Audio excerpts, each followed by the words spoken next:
Assalamualaikum warahmatullahi wabarakatuh.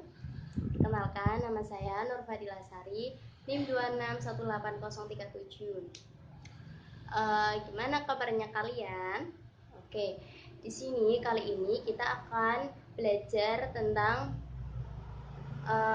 skala dan perbandingan. Nah, sebelum kita memasuki pembelajaran, saya akan sedikit mengasih tahu kepada kalian, berhubung kali ini masih dalam zona pandemi, jadi kita belajarnya di rumah aja secara daring seperti ini. Ya, meskipun kita tidak bisa bertatap muka secara langsung, setidaknya kita masih tetap bisa belajar bersama meskipun melalui media sosial seperti ini contohnya. Nah, dan untuk kalian jangan keluar rumah kalau tidak ada kepentingan yang sangat penting ya. Kita harus mematuhi protokol kesehatan seperti 3M, memakai masker, mencuci tangan, menjaga jarak. Dan jika kalian ingin keluar, kalian harus diharapkan mematuhi 3M tersebut. Ya, kita di rumah, meskipun di rumah, harus selalu menjaga kesehatan kita agar kesehatan kita tetap stabil, bahkan masih nggak sakit lah gitu pokoknya ya. Oke, sebelum kita memasuki pembelajaran, lebih baiknya kita berdoa sesuai agama dan keyakinan masing-masing. Berdoa dipersilakan. Selesai. Nah, sebelum kita memasuki ke pembelajaran, saya akan memberitahu kepada kalian bagaimana sih caranya absensi pada pertemuan kali ini. Nah, absensinya kalian harus mengisi kolom komentar sesuai dengan nama dan nomor induk siswa kalian. Oke, dan saya tunggu sampai 2 jam setelah video ini saya share kepada kalian. Lebih dari 2 jam saya tidak akan terima absensi tersebut, dan saya anggap yang lebih dari 2 jam itu tidak hadir. Oke, makanya diingat-ingat ya untuk absensinya. Oke, kita memasuki ke materi. Sebelumnya minggu kemarin, apakah kalian masih ingat dengan materi kita minggu kemarin? Coba diingat-ingat apa? Ya, betul. Minggu kemarin kita belajar tentang SPLDV. Nah, saya akan menjabarkan tentang persamaan dari SPLDV seperti contoh pada berikut. Nah, bisa dilihat angkanya yaitu 3x plus 2y sama dengan 12. Nah, untuk angka 2 dan 3 itu termasuk ke dalam koefisien. Oke, bagus. Terus untuk x dan y termasuk ke dalam variabel ya. Dan untuk angka 12 itu termasuk ke dalam konstanta. Oke. Itu review materi minggu kemarin. Nah, sekarang kita akan belajar tentang skala dan perbandingan. Kita masuk ke materi kali ini, skala dan perbandingan. Nah, untuk skala sendiri itu bermanfaat untuk yang pertama, rancangan denalokasi, yang kedua rancangan benda, dan yang ketiga peta. Dari pengertian tersebut kita bisa menyimpulkan bahwa skala itu merupakan perbandingan atau jarak suatu gambar dengan perbandingan jarak lokasi yang sebenarnya. Jadi skala itu perbandingan antara jarak di gambar dan jarak yang sebenarnya yang ada di dunia. Ya, betul. Oke. Kita masuk ke rumusnya. Rumusnya bisa kita lihat di sebelah kiri saya. Oke. Nah, rumusnya itu kalau kita ingin mencari skala, skala sama dengan ukuran atau jarak pada gambar dibagi ukuran atau jarak sebenarnya. Nah, kita juga bisa membuatnya dengan segitiga. Jadi, yang di atas itu S, sebelah kiri peta, yang sebelah kanannya sebenarnya.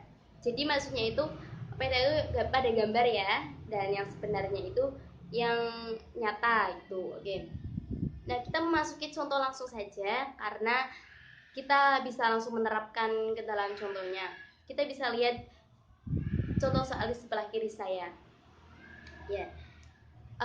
Jarak antara kota X dan kota Y pada gambar yaitu 5 cm dan jarak antara kota X dan kota Y pada sebenarnya yaitu 100 km. Berapakah skala pada peta tersebut? Nah, kita penyelesaiannya selanjutnya yaitu jarak sebenarnya itu kan 100 km. Nah, jarak pada peta itu 5 cm. Sedangkan skala itu kita harus skala itu kita harus jadikan ke cm terlebih dahulu. Nah, jadi 100 km ke cm jadinya 10 juta cm. Pada rumus kan skala sama dengan jarak pada peta dibagi jarak sebenarnya. Jadi pada soal tersebut jarak pada kota itu 5 cm dibagi jarak sebenarnya 10 juta cm sama dengan 1:2 juta. Ya, jadi seperti itu. Jadi kita dapatkan skala pada peta kota X dan kota Y tersebut yaitu 1:2 juta. Nah, itu penyelesaian pada permasalahan skala. Lalu kita masuk ke pengertian perbandingan. Untuk perbandingan itu secara umum yaitu membandingkan. Nah, yang pertama kita bahas dulu tentang perbandingan senilai. Perbandingan senilai yaitu perbandingan antara kedua objek atau lebih. Dan jika objek tersebut membesar, maka variabelnya pun ikut besar. Jika objek tersebut mengecil, maka variabelnya pun ikut mengecil. Apa saja sih kegiatan yang bisa kita termasuk ke perbandingan? Contohnya seperti jumlah makanan dan jumlah orang yang ada di restoran, terus jumlah ukuran sepatu A dengan sepatu B, dan masih banyak lagi soal-soal tentang perbandingan, hal-hal kegiatan tentang perbandingan. Bahkan di dunia pun, di kehidupan kita sehari-hari, kita pun sangat dekat dengan sebuah perbandingan. Nah, untuk rumusnya dari perbandingan senilai itu yaitu X per X2 sama dengan Y1 per Y2. Kita bisa lihat soal pada berikut. Oke, diketahui yaitu yang pertama X1 yaitu stok beras pertama 35 kg. Untuk lamanya hari pertama yaitu 15 hari. 15 hari itu Y1. Terus kemudian stok beras hari kedua yaitu 56 kg. Kita katakan itu X2. Dan lama harinya kita katakan Y2. Maka kita akan mencari Y2-nya. Kita memasukkan ke rumusnya yaitu X1 per X2 sama dengan Y1 per Y2. X1-nya berapa? 35. X2-nya 56 sama dengan Y1-nya 15. Dan Y2 kita ganti variabelnya menjadi X. Oke. Lalu kita hitung dengan perkalian silang. X1 bertemu dengan Y2. Jadinya 35X sama dengan 56 dikalikan dengan 15 sama dengan 840. Nah, lalu kita pisahkan variabel sendiri dan konstanta sendiri. Oke, variabelnya berarti jadinya X sama dengan 840 dibagi 35 sama dengan 24. Oke, jadi kita temukan bahwa pada penyelesaian soal pertama tentang perbandingan senilai, yaitu 24 hari lamanya datanya beras stok kedua. Yang kedua yaitu kita akan membahas tentang variabel berbalik, perbandingan berbalik nilai. Oke. Apa sih perbandingan berbalik nilai itu? Perbandingan berbalik nilai itu adalah perbandingan antara dua objek atau lebih. Jika objek tersebut bertambah, maka variabelnya menurun. Dan jika variabelnya itu berkurang, maka jika objek itu berkurang, maka variabelnya akan naik. Ya, jadi di sini perbandingan berbalik nilai itu sangat tidak senilai ya. Jadi objeknya naik, variabelnya malah turun, jadi gitu. Oke, untuk kegiatan yang perbandingan berbalik nilai itu apa aja? Contohnya seperti jumlah karyawan dengan penghasilan, terus jarak tempuh dengan waktu tempuh, itu kan sangat berbalik nilai ya. Oke, selanjutnya kita masuk langsung ke rumus. Rumusnya yaitu X1 per X2 sama dengan Y2 per Y1 ya. Jadi mereka itu berbalik ya, enggak. Kalau yang tadi kan sama dengannya kan sama, kalau ini berbalik nilai. Oke, kita lihat soal pada di samping.